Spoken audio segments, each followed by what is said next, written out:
over the globe, our World War II allies are celebrating this week, but the United States has never joined in with the proper celebration of our own, and the victory was mostly accomplished because of us. Whether you like it or not, we came into that war and we won that war, and we had a lot of help from a lot of great people, a lot of great allies.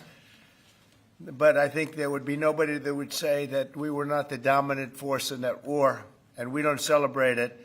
And I think that's a great disservice to the people that lost their lives and people that fought so hard in winning World War II, and also a separate victory day for World War I, and we're going to be doing that too.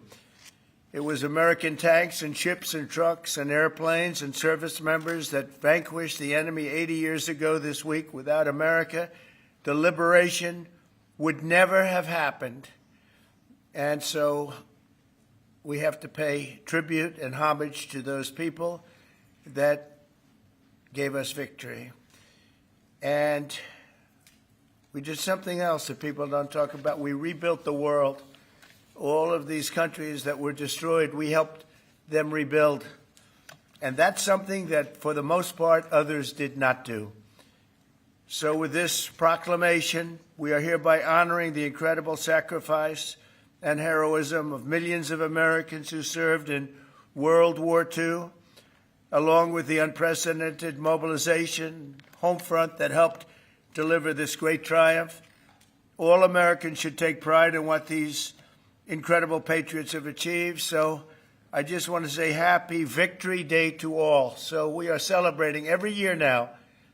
I can guarantee for 4 years, but I think after that we're going to have 2 Victory Days, World War I and World War II. This is World War II Victory Day.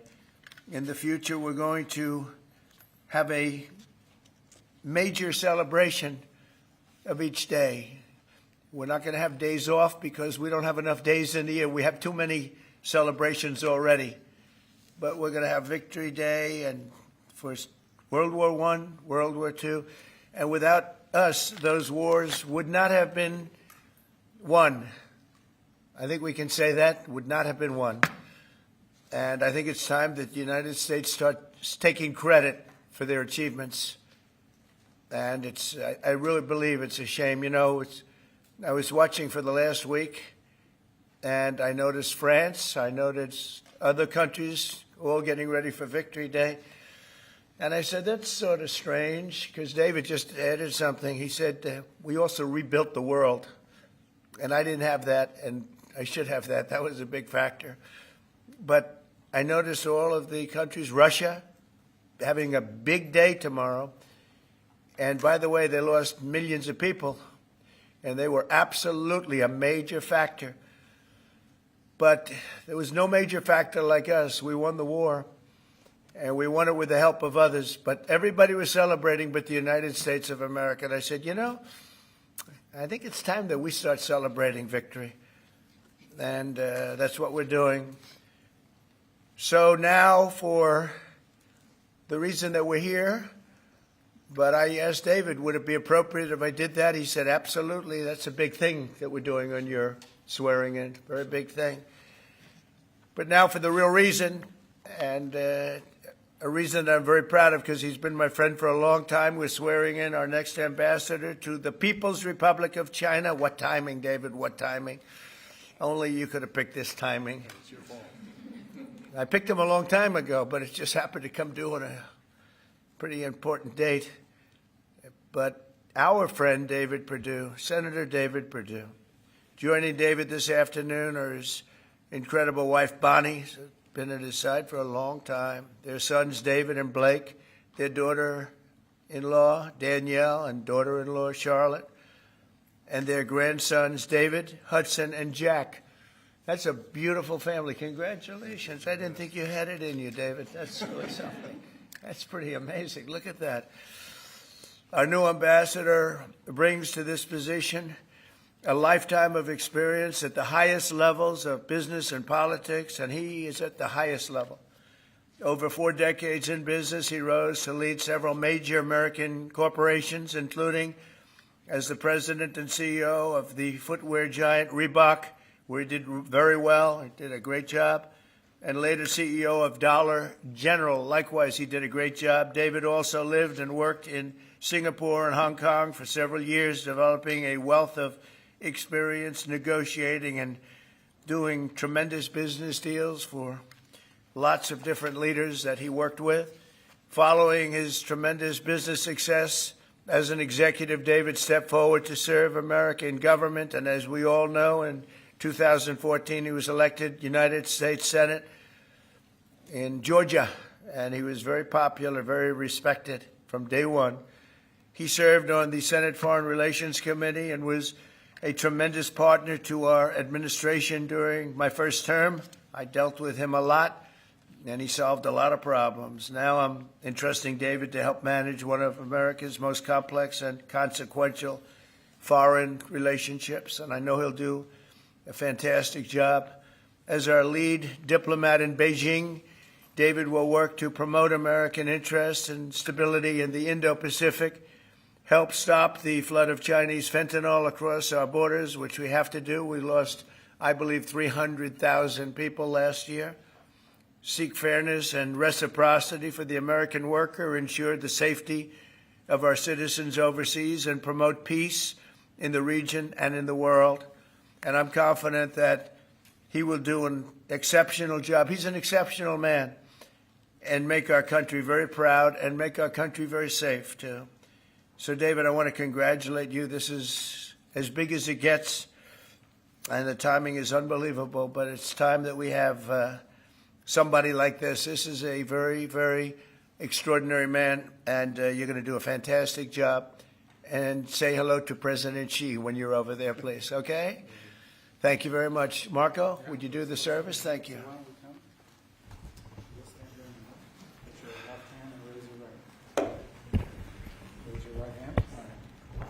I, state your name. I, David Perdue, Do solemnly swear do solemnly swear that I will support and defend that I will support and defend the Constitution of the United States the Constitution of the United States against all enemies, against all enemies, foreign and domestic, foreign and domestic, that I will bear true faith that I will bear true faith and allegiance and allegiance to the same, to the same, that I take this obligation freely that I take this obligation freely without any mental reservation without any mental reservation or purpose of evasion, or purpose of evasion, and that I will well and that I will well and faithfully discharge and faithfully discharge the duties of the office the duties of the office on which I am about to enter. in which I'm about to enter. So help me God. So help me God.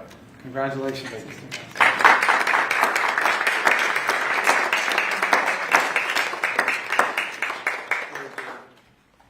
David, would you like to say something?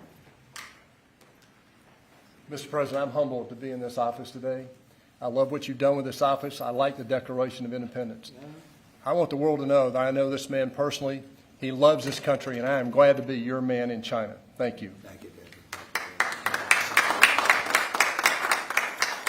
I think just for the sake of formality, here we go, David. Come on up. Come on up here, Bonnie. That's what it's all about, right? And now we send you on your way. Lots of luck. Yes, sir. We're right behind you, David. Look forward to seeing you over there, sir. Okay, have a good time. Thank you. Congratulations, everybody. Congratulations. Any questions, please? The Treasury Secretary just told lawmakers that a tariff exemption for certain baby items like car seats is under consideration. Will you exempt some products that families rely on? I don't know. I'll think about it. I don't know. I really don't. I want to make it nice and simple. I'm not looking to have so many exemptions that nobody knows what it's doing. We have to make it very simple, but I'll take a look at it. Yep. Mr. President, there are rumblings in Washington that some House Republican moderates are opposed to defunding Planned Parenthood in this year's reconciliation package. What do you say to those members, and are you supportive of? Well, I don't know yet. I have to see, because you're just telling me that for the first time. We'll work something out. Mr. President, what are you hoping your representatives will get out of the talks in Switzerland on China? And secondly, what does China need to do on fentanyl specifically? What do you want to see them do? Well, they have to stop fentanyl from coming in. That'll be a very big part. And I had that understanding with President Xi before I left last time, and we had a deal, and he would have honored the deal. But when Biden came in, of course, nothing ever happened with him. He didn't know what the hell he was doing.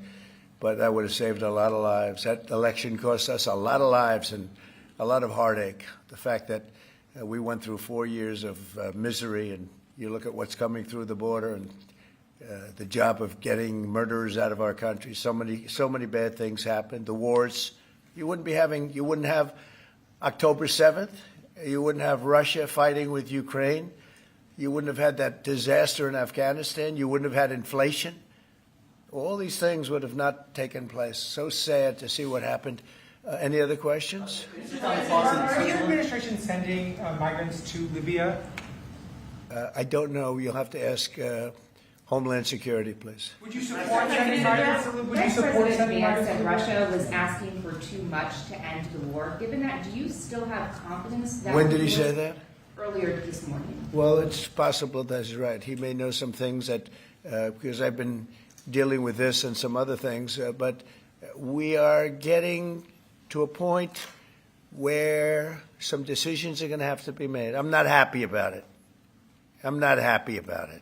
Okay. Just to follow up, sir, on the talks in Switzerland, what do you expect? What do you hope to come out of We'll those? see. I mean, look, we were losing $1 trillion a year. Now we're not losing anything, you know? That's the way I look at it. We were losing with China on trade $1 trillion a year. More, actually.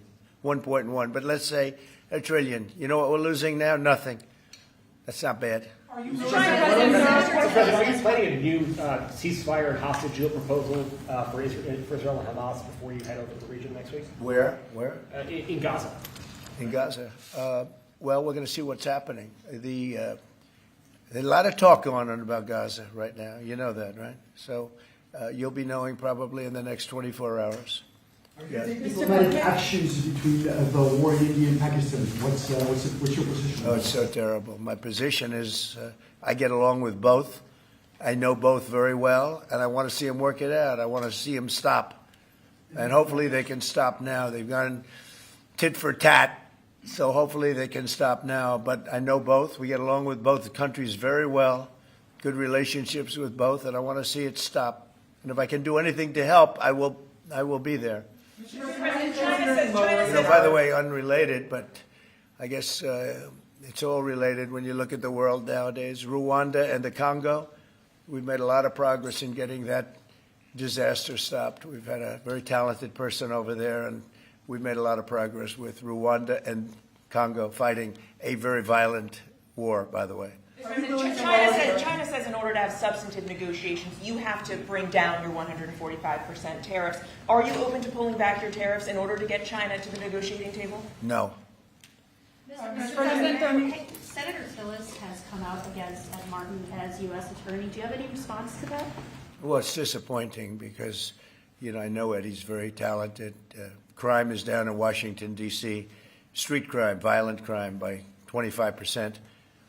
And people have seen, they've noticed a big difference. So I didn't know that. But if anybody voted against him, I feel very badly about it, only in the sense that in this short period of time that he's been there, crime is down 25% in Washington, D.C. But that's really up to the senators. If they, feel that way, they have to vote the way they vote. They have to follow their heart, and they have to follow their mind.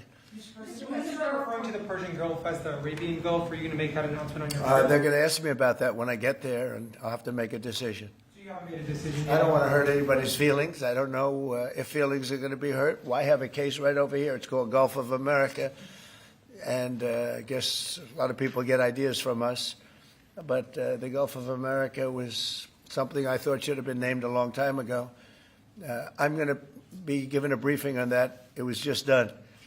And I'll make a decision. Is it the U.S. position that Iran can have an enrichment program as long as it doesn't reach a weapons? We haven't made that decision yet. We will, but we haven't made that decision yet. Yeah. China said the U.S. initiated the trade talks this weekend and that its position hasn't changed.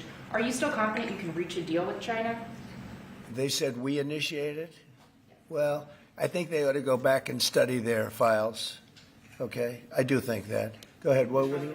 Are you planning to ease chip export restrictions to some of these Gulf countries and then also make announcements regarding... We might be doing that, yeah. And their nuclear programs, civilian nuclear programs? And it'll be announced soon. And you're to help them develop some nuclear power? Well, we're going to take a look. But, we had really a very good, as you know, we had a very good outcome with the Houthis, and we honor their word. I mean, they made a commitment, and we dealt with other countries that were close to them and their surrogates, and we honor all of their words. We'll see what happens, but I think, I believe that hopefully that's over with, and they'll leave the ships alone, just leave those ships alone. But so we do. We take their word for it. It was, we hit them very hard. They had a great capacity to withstand punishment. They took tremendous punishment. And, you could say there's a lot of bravery there. It was amazing what they took. But we honor their commitment and their word. They gave us their word that they wouldn't be shooting ships anymore, and we honor that. I want to thank you all for being here. I want to congratulate David Perdue and his family. He's going to be really an incredible ambassador to China. I have no doubt about it. And we're going to work together very closely. Thank you all very much. Thank you. Thank you, David.